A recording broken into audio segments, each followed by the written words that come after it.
ଭାରତ ଗୌରବ ସ୍ୱାମୀ ବିବେକାନନ୍ଦ। ସ୍ୱାମୀ ବିବେକାନନ୍ଦଙ୍କ ଜନ୍ମ 12 ଜାନୁଆରୀ 1863ରେ ୱେଷ୍ଟବେଙ୍ଗଲର କୋଲକାତାରେ ଜନ୍ମଗ୍ରହଣ ହୋଇଥିଲା। ସ୍ୱାମୀ ବିବେକାନନ୍ଦଙ୍କର ପିତାଙ୍କ ନାମ ବିଶ୍ୱନାଥ ଦତ୍ତ ଏବଂ ମାତାଙ୍କ ନାମ ଭୁବନେଶ୍ୱରୀ ଦେବୀ ଥିଲା। ସେଠାରେ ସ୍ୱାମୀ ବିବେକାନନ୍ଦଙ୍କର ପିଲାଟି ଦିନର ନାମ ନରେନ୍ଦ୍ରନାଥ ଦତ୍ତ ଥିଲା। କିନ୍ତୁ ସେ ଦେଶ ବିଦେଶରେ ଯେଉଁ ନାମରେ ପରିଚିତ ସେ ନାମ ତାଙ୍କୁ ପରେ ମିଳିଥିଲା। ବିବେକାନନ୍ଦ କଲିକତା ବିଶ୍ୱବିଦ୍ୟାଳୟରୁ କୃତିତ୍ୱର ସହିତ ବିଏ ପାସ୍ କରିଥିଲେ। ବିଏ ପାସ୍ କଲା ପରେ ପରିବାରର ପରିପୋଷଣ ଦାୟିତ୍ୱ ତାଙ୍କ ଉପରେ ପଡ଼ିଲା।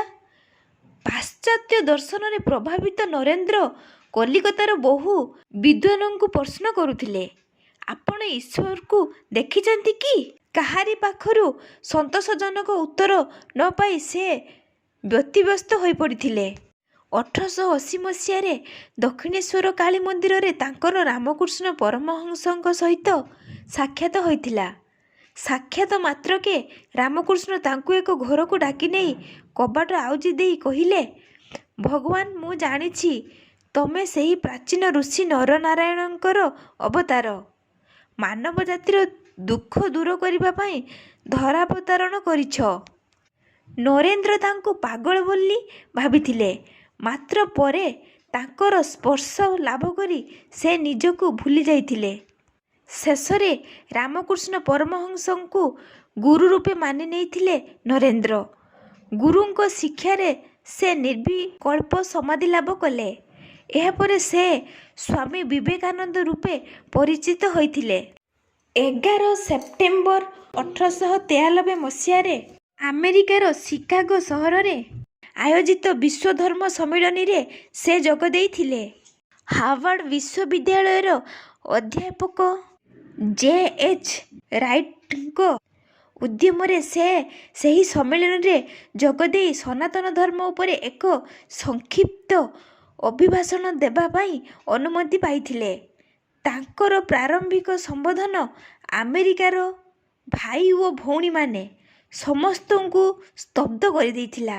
ସେହିଠାରେ ସନାତନ ଧର୍ମର ମହତ୍ତ୍ୱ ପ୍ରତିପାଦନ କରି ସେ ସମସ୍ତଙ୍କୁ ନିବେଦନ କରିଥିଲେ, ସାହାଯ୍ୟ କର ମାତ୍ର କୋହଳ କର ନାହିଁ, ଆହରଣ କର ମାତ୍ର ଧ୍ୱଂସ କର ନାହିଁ, ସୌହାର୍ଦ୍ଦ୍ୟ ଓ ଶାନ୍ତିର ବୀଜ ବପନ କର ମାତ୍ର ବିବେକର ନୁହେଁ। ମୋ ମତରେ ଜୀବନର ଅର୍ଥ ବିସ୍ତାର, ସଂକୀର୍ଣ୍ଣତା ହିଁ ମୃତ୍ୟୁ, ପରୋପକାର ହିଁ ଜୀବନ, ପରହିତ ଚେଷ୍ଟାର ଅଭାବ ହେଉଛି ମୃତ୍ୟୁ। 2. ପ୍ରଥମେ କର୍ମ ସାଧନ ଓ ଭଜନ ଦ୍ୱାରା ନିଜକୁ ପବିତ୍ର କର। ତୁମେ ଯଦି ପବିତ୍ର ଓ ଅକପଟ ହୁଅ, ସବୁ ଠିକ୍ ହୋଇଯିବ। 3. ଯେ ଯେତେ ବେଶୀ ନିଃସ୍ୱାର୍ଥପର ସେ ସେତେ ବେଶୀ ଧାର୍ମିକ। 4. ନିଜର ଭଲ କେବଳ ପରର ଭଲରେ ହିଁ ହୁଏ। ମୁଁ ଯେପରି ତୁମକୁ ଭଲ ପାଏ ତୁମେ ସେହିପରି ଜଗତର ଲୋକଙ୍କୁ ଭଲ ପାଅ। 5. ଜଗତର କଲ୍ୟାଣ କରିବା, ଆଚାଣ୍ଡାଳଙ୍କର କଲ୍ୟାଣ କରିବା, ଏହା ହିଁ ଆମର ବ୍ରତ। ସେଥିରେ ମୁକ୍ତି ଆସୁ କି ନରକ ଆସୁ। 6.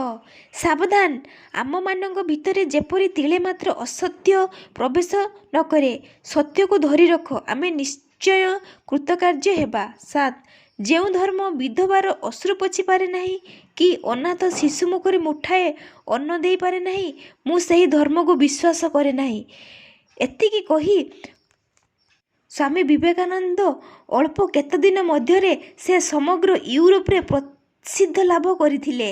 ଆମେରିକାରୁ ସେ ପ୍ୟାରିସ, ଲଣ୍ଡନ ଓ ୟୁରୋପର ବିଭିନ୍ନ ସ୍ଥାନ ଭ୍ରମଣ କରି ଭାଷଣ ପ୍ରଦାନ କରିଥିଲେ ଏବଂ ବହୁ ବ୍ୟକ୍ତି ତାଙ୍କର ଶିଷ୍ୟତ୍ୱ ଗ୍ରହଣ କରିଥିଲେ। ସେମାନଙ୍କ ମଧ୍ୟରେ ଭଗିନୀ ନିବେଦିତା ଥିଲେ ଅନ୍ୟତମ। ଭାରତକୁ ପ୍ରତ୍ୟାବର୍ତ୍ତନ କରି ସେ ନିଜର ସିଦ୍ଧାନ୍ତକୁ ପ୍ରଚାର କରିବା ପାଇଁ ଲାଗିଲେ। ଦୁସ୍ଥ ଜନତାର ସେବା କରିବା ପାଇଁ 1897 ମସିହାରେ ରାମକୃଷ୍ଣ ମିଶନ ପ୍ରତିଷ୍ଠା କଲେ।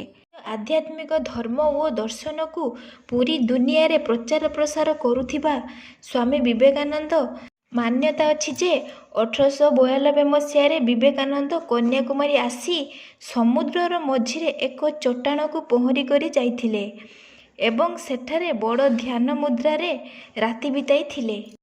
ଦେଶ ତଥା ବିଦେଶରେ ବେଦାନ୍ତର ବାଣୀ ପ୍ରଚାର କରି ବିବେକାନନ୍ଦ ସୁସ୍ଥ ହୋଇପଡ଼ିଲେ।